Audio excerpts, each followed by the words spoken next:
I used to scroll on Instagram for hours and would not get bored because it was exciting, exhilarating, fascinating. But now I open my phone and within just half an hour, I'm done through my TikTok, Instagram and YouTube run. So what happened? The answer is simple. Brain rot. We are all addicted to social media to some degree. We do not even have the attention span to watch a movie anymore. Watching a 2-hour film now feels productive. We're just doom scrolling day and night. I do that as well and I'm not proud of it. So here's what I'm intentionally doing to protect my brain and my eyes from rotting even more. So the first thing that I do is learn new languages. I actually like learning new languages, learning about other cultures. If you see my YouTube page, it will be full of travel blogs, food reviews, other countries' street foods, K-culture, K-drama, so on. Currently, I will focus on learning Arabic and Korean, and I started Japanese, but it felt too much learning 3 languages at the same time. So here are some of my notes. They said that Arabic and Chinese and Korean and Japanese are some of the hardest languages. If you're really into that culture and you are really curious, then it will help you to actually learn that language. Whenever I learn a new language, it's all free resources. Apps, websites, YouTube videos, social media tips. And over the past few years, I have tried a lot of apps, but the one app that I like the most and I think is really user-friendly and actually helps someone to learn the language effectively is Lingodeer. I really love the app. I love their format. I love their speaking and listening practices. And although people use Duolingo to learn language, I am actually using it to learn chess.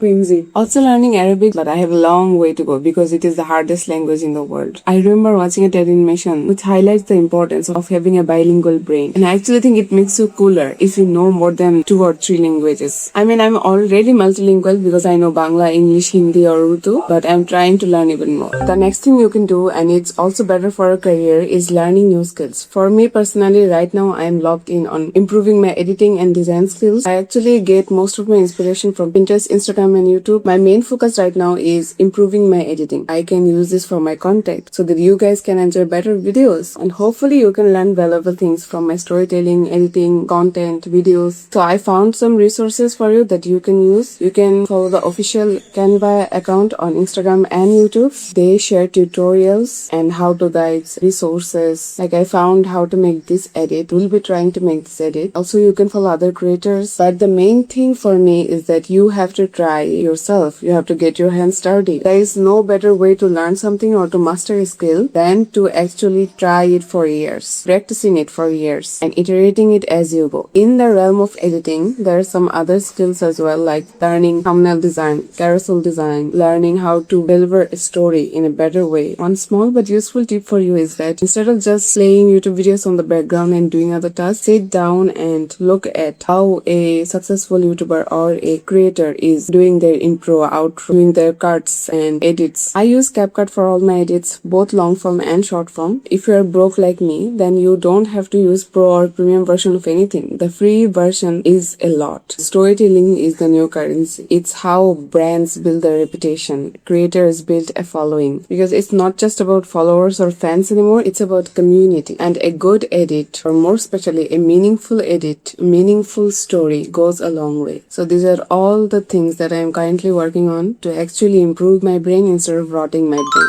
And then the next thing I do on my free time is I research content topics. We all know that you get ideas at random times. So I jot them down on my notes app. I have different folders for my short form content and for my long form content. I'm actually ahead on my schedule because I already have lots of videos. I just need to edit them. On my long form content, I'm actually behind, but I want to catch up on those. I have some ideas that I want to work on. Long form feels a bit scary because I'm used to short form, but I'm not used to long form. And it takes a lot of time to edit a 15-minute video than a 50-second video. Some content topics that I'm really curious about is lore building. How a creator builds her lore around her story that audience can relate to, audience can find connection to. Currently, I'm also thinking about doing more carousel type posts. Let me show you what my Pinterest page looks like. I want to do like these types of edit. These are really creative. I mean, there are just so many things you can do. So I want to try like a bit of everything because the more you mess around in your 20s, the more you find out. It can be simple post as well. My focus is on doing something creative, silly instead of doing something serious. Another thing is that I like to try out new snacks recipes. So in the past few months, I have tried ramen, I have tried making sabo, coffee sago, and some other things. Just a fun way to spend my time instead of brain rotting, you know. Because how many recipes have you screenshotted and then you never got back to them? Take this as a reminder to actually try one of the recipes that you have on your screenshots folder and to actually give it a shot. You might like it. Another cool and somewhat performative way of spending my time is reading books. I actually started with reading self-help books, but soon I got bored with it because no self-help book is actually going to make you productive or millionaire. You have to have leverage, you have to give it time, you have to use compound interest, and you actually have to enjoy the work that you do to actually make a meaningful, beautiful living out of it. So let me just show you some of the books I have. So we have Murakami, Metamorphosis, another Murakami, Tuesdays with Mori. I actually really like this book, and after reading this book I realized that I actually like Japanese authors. They make like comforting, cozy books. Specifically I would recommend you to read if you feel lost in your 20s. Then we have the Nobel winner Hangang. It's a bit eerie, but you can read it if you want. Last month I read Anxious People, I think. I really liked the story. It was like how humans behave and act based on their past trauma situations and how societies change us and shape us, our point of view. I have actually shown a few, but I have a lot more. But I have some few more as well, and some books I actually want to read, but I have not found it.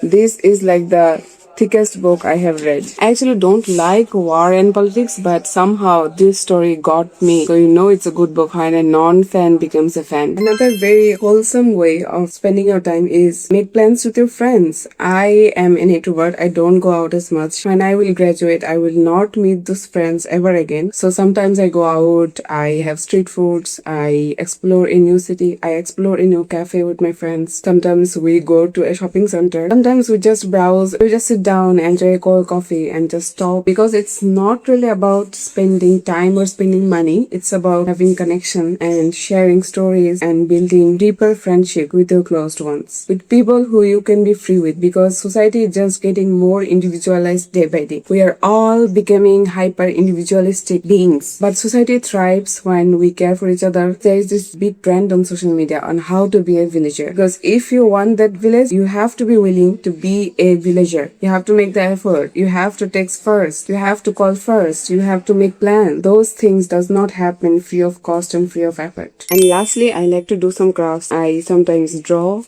I sketch something. I doodle something. I'm not an artist in any way, but what's the harm? I just doodle sometimes because I'm just so bored with my phone scrolling. I also like to solve Sudoku. It's actually quite easy. If you're new to Sudoku, I highly suggest that you give it a try. It's not that hard and you can do it in a few minutes. This is to do Sudoku. Let's solve it.